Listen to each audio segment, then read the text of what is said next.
Hey, konnichiwa, I understand it's Gray from Wakizashi's Teahouse over in Japan. How you doing? You good? Are you Genki? I know I am. Okay, now I've got a review. For me, this is a fairly new title. Don't kill me. Don't kill me in the comments. I don't know that much about them. There's fantastic Teenage Mutant Ninja Turtles, but this is Teenage Mutant Ninja Turtles issue 6, written by Juan. Wait a minute. Written by Jason Aaron with... Right, ready for this? Fantastic art by Juan Ferreyra from this issue. He takes over on the art from this issue and it's glorious. Wait till you see it. Wait till you get a look inside. I've got to get a physical copy of this when I can. Had to make do with digital for now, but yeah, I really want to get my hands on this. Absolutely loved it. Okay, so let's see. Let's give you a little bit of detail about this. People have said it's maybe a good jumping on point. It's actually part 6 of the current storyline, but you can kind of dive in with this issue because you get all the turtles. Finally, they're back together. Are they getting along? No, not really. But it was great for me to kind of get to know, the interactions, the relationships a little bit between the brothers. Even though they're not happy, they're not having a good time. But as I say, the art in this, the art, wait till you see it. It really is glorious. So yeah, really enjoyed this. Don't kill me again in the comments because I struggle sometimes with the names. I've got to get the names in my head. Almost got them down now, but just loving this action. And it feels to me like a great point to really jump on board. I did read the first few issues, but I kind of, I just lost touch with it for some reason. I'm back on board now with this issue. As I say, the artist, man, he kills it in this issue. Really, really good. So yeah, for me, I'm going to give this a very, very, very strong 9 out of 10. Yes, I know, generous, right? I know, that's me. That's what I'm all about. So anyway, enough waffling, enough gushing from Gray. Let's get on with a look inside the book. There will be spoilers, so if you don't want to know, do come back after you've read the issue yourself and see what I thought. I'd love to hear your thoughts on my review, what I thought about it, and your thoughts on the comic book itself. So yeah, let's get on with it. Please keep watching. Let's have a look inside the book. Okay, so issue 6 of the new run, Teenage Mutant Ninja Turtles. This is Return to New York, part 6, 4 Busted Knuckles. Love the title. When we hit the first page, the thing that really strikes you is the art. Wow, look at this by Juan Ferreyra. Brilliant, brilliant art. It's painted, it looks really physical, it looks heavy, 3-dimensional. So cool, so nice to see. We get some narration about karate, saying, more than anything, it's a balancing act, an intricate dance. The difference between a punch that fractures a jaw and one that shatters the puncher's own hand is minute. It's all in the bend of a knee or the tilt of an elbow, the flick of a wrist. Every part of the student's form must work in unison from head to heels. Without that unity within oneself, even the most learned of masters would be left a pile of jumbled muscles, bones akimbo. Gotta say, I like the writing by Jason Aaron so far. It's nice narration. Some good things being said about martial arts in general, karate. But look at Donnie here. Oh my god. Look how thin he looks. Well, even though he's emaciated, is that right? Is that the right word? You can still see the muscles. And he's holding what appears to be a sleeping rat. But is it really sleeping? And again, great art here by Ferreyra. Look at that. Look at the city. Look at New York in the background. We can see 3 of the turtles watching, looking over the water. 4 busted knuckles where a fist should have been. Then a nice, simple but very effective image of them jumping into the sewers. Why are we sneaking through the shadows like a bunch of criminals? How many times have we saved this city? Then Leonardo reminds Raph that we are criminals in the eyes of the law. Because of you, Raph, remember? Again, it's a small detail, but look at the difference there. Look at the difference between Donnie and the rest.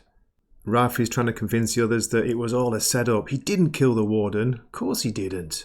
And the Foot have come after all of them. They should be going right at them, banding together, fighting them, getting karai. Karai? That means spicy in Japanese, did you know?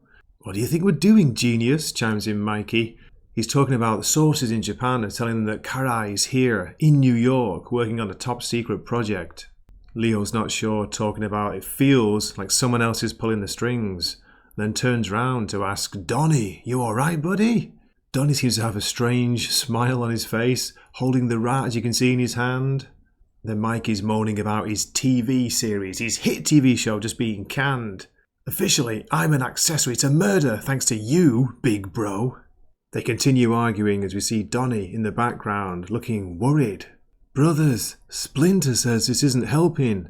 Now look closely at Splinter, the rat there. There's something wrong. Look at the eyes. It's pretty creepy. Donnie's trying to remind them about balance, about, fighting together, when Mikey's saying, wait, Donnie, dude, Splinter is... He's about to tell him the truth. When? Raph tells Mikey to shut up. Then Mikey gets angry. I'm sick of you telling me to shut up. Fine, then I'll do it, says Leo. Shut up, Mikey. Then Raph punches Mikey in the face. I've got to say, it's a great image, again, by the artist. Look at this. Look at the detail. The sense of movement there in the fist. Way of the exploding fist. Remember that? They continue the fight and the argument as Donnie keeps hearing a voice in his head. Well, I guess he is because he's answering Splinter, the dead rat. Come on, you must have figured it out by now. Splinters. It's not Splinter, that's just a dead rat. Donnie says, you're right, Father. It's never been this bad before. But we can't go back and change what happened to drive us apart. Why, what happened again? When Mikey notices a strange smell, Raph just laughs it off as, come on, it's a sewer, you moron. But Leo's not sure. I smell it too. It's... Oh right, now I remember. It was... Donnie, get down! We see behind Donnie in the black tunnel there are two flames. Look at the reflection in the water, in the sewage water there. It's such a great image again. Whoosh! What's this? Ninjas with flamethrowers? Isn't that cheating? Donnie dives out of the way, the dead rat clutched safely in one of his hands. Raph is panicking. It's a dead end! But Leo cuts through the barricade. Then we get the first glorious double-page spread. Come on, look at this. Look at the art, look at the detail, and the action going on in each panel. It's the Foot Clan, of course. They've got ninja bikers coming at them, swinging clubs and throwing shuriken. When you get to this page, or these pages in the book, you just want to sit back and just take it all in. Watch where you're driving. This isn't some special effect.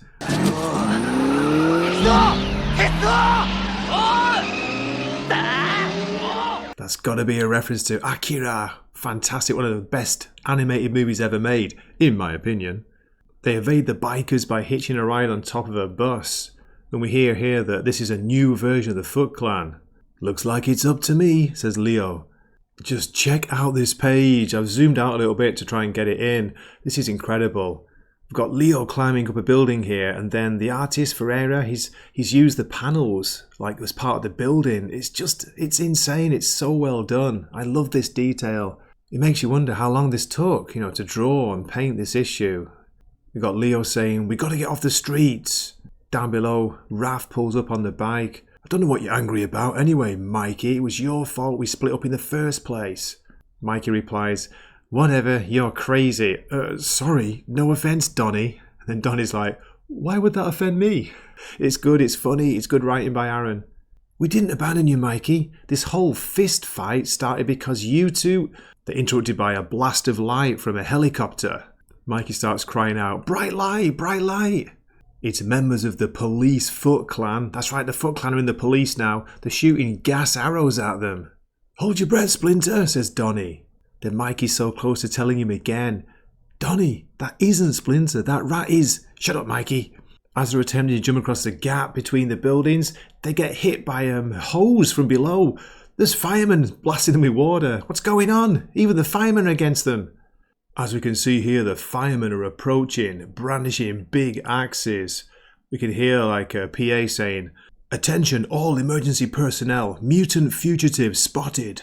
Suspects are armed and extremely dangerous. Apprehend at all costs. We see Donnie down on his knees talking to the dead rat. Splinter, Sensei, are you alright? Speak to me, father.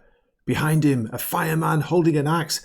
He raises it above his head. He's about to strike. When the scene switches to a hospital, we're inside. There were two guards talking about, we don't want to miss the fun.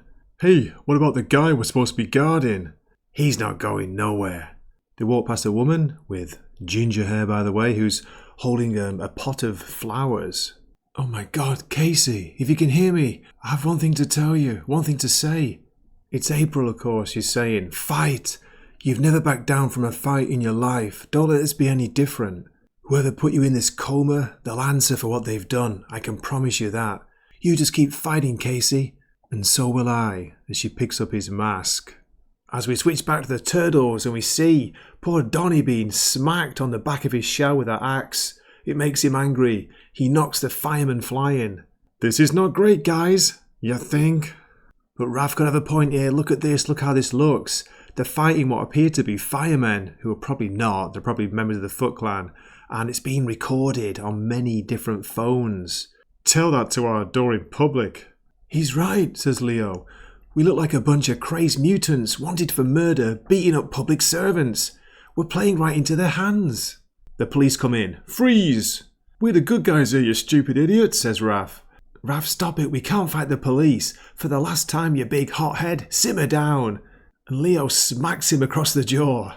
Again, I know I said it before, but the art is so good in this. Look at it. Look at this page. Raph and Leo are facing off. They're about to attack. They start to fight when we got Donnie saying, Guys, stop it. Splinter said, Guys. Damn it, Donnie, it's Mikey. For the last time, that isn't Splinter. Our father is dead. Oh no. Wait, what? But then whose voice is that in my... On the ground now. Then we're treated to another glorious double-page spread from Ferreyra. Look at this. Uh-oh, it's Hieronymus Hale getting out of the car here. He's laughing. I bet he can't believe seeing them fighting each other. Then we hear some narration here. A broken family cannot endure. There has always been tension between the brothers Hamato, but their differences have never driven them so far apart. They need each other to survive what is coming, to survive an enemy who's grown stronger than ever. I pray they remember the lessons of the past as they seek a new way forward.